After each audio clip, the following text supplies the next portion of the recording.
Hi, this is Alice. I'm here to talk to you about Nurturing Talent and Gifted Students of Color by Gordon and Bridgelaw. It's the chapter 8 of our book. It's very interesting and outlines the issues that gifted students of color deal with in our educational system, and also ways in which we can help them overcome these issues.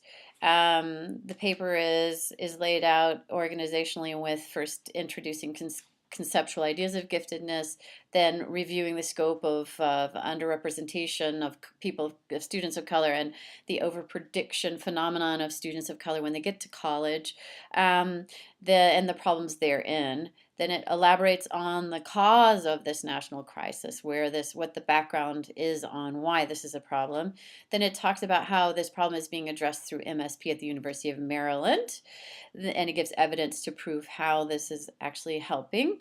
And then it talks about theoretical constructs of the giftedness of with students that are gifted who are also students of color. Then it talks about overprediction in this population and how that's problematic. First, it outlined Sternberg's hierarchical theory with componential subtheory, which is learning from what you know. It talks about experiential subtheory, which is learning from what you do, and contextual subtheory, which is learning from where you are coming from. Then it talks about Ronzulli's conception of giftedness, which is the schoolhouse giftedness, the traditional idea of what gifted is, and then the creative productive giftedness, which has the three-ring conceptual approach, meaning that you're above average, you have creativity, and you have a commitment to a task. You're able to commit yourself to a task. These two conceptual ideas apply themselves to white students, but might not always apply themselves to students of color because students of color might not be taught in the same way that white students are taught due to environmental factors, due to educational approaches, and due to family histories and education within the family.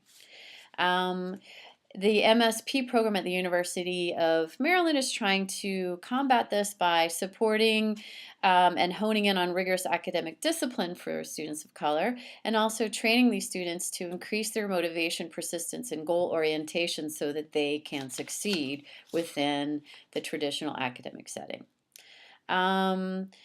Academic orientation misses a lot of the gifted students of color because they tend to come at to show or present their giftedness in non-traditional ways, and therefore they're overlooked. But then it goes on to say that if they are identified, for them to succeed within the academic paradigm is very difficult, and this is where the idea of over prediction. This is the over prediction phenomenon. We assume that because they're gifted, they will succeed in a university.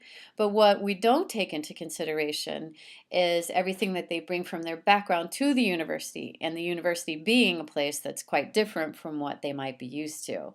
And this is proved through the data that was recorded in 1995, where it states that 13% of the population that gets BAs are of color, 11% of the population that gets professional degrees are of color, and only 6% of the population that receives PhDs are people of color, which tells us that there's something endemically wrong with what's happening.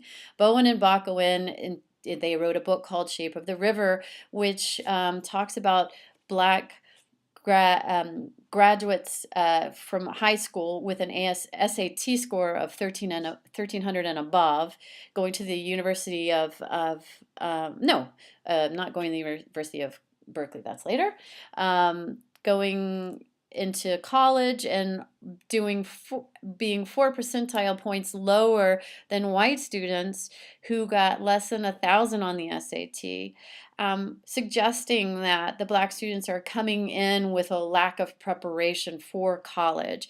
And Bowen and Bach suggest that this is because their high schools don't prepare them well enough, but Matten, Rabowski, and Schmidt come in and say that it's not that. It's not only that. It's due also to isolation and lack of exposure to support and motivation monitoring and advisement. So it's a multi-layered problem. It's not just the fact that high school was not sufficient. Then Nettle and Seymour and Hewitt talk about how students of color who major in science, engineering, and math are more likely to become academically and socially isolated because they're not seeing people of color in those fields. And then Redmond, Allen, and McHenry suggest that academic and social isolation occur because there's not a critical mass of people of color on white campuses, and they don't have a lot of contact with the faculty outside of the classroom, and they don't develop relationships with the faculties outside of the classroom, suggesting that social development is different within white cultures as it would be in black cultures. And there's probably a long history behind why this is the case. Treesmere in 1990 did a study on the Chinese Americans calculus students, comparing them with black students at the University of California, Berkeley. And he found that because the Chinese Americans studied first in isolation, but then socially as a group, and they had food, and it was like the family was around, and there was a support network for them, they did much better than the black students who only studied by themselves and socialized with people who weren't even in college with them, because there are so few people of color who are in college in the first place. So if they want to hang out with people, they generally hang out with their friends who may or may not be in university. And then they started to discuss how there's important capital that needs to be considered with students of color, that they need to have health capital, human capital, personal capital, and social capital in order to succeed. And this is where the MSP program comes in, and the way that this has been structured by Rabowski, I think. And also,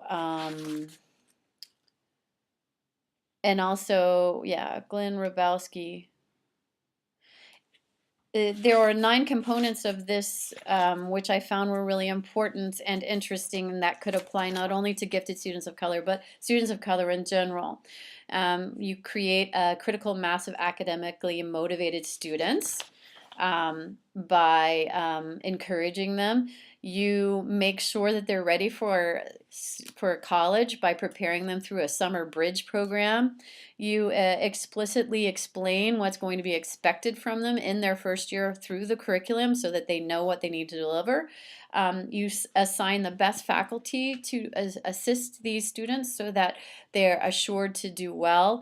You provide an institutional structural support so that they can develop skills and knowledge in order to succeed.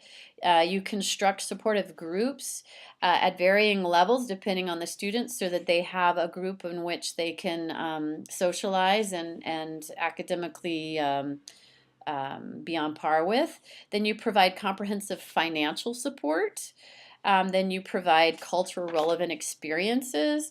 And then you provide comprehensive monitoring and mentoring and advising throughout the career, not just for the freshman year. And in so doing these 9 aspects, you are addressing the 4 capitals that were presented earlier to make sure that students of color who are gifted will succeed. Thank you.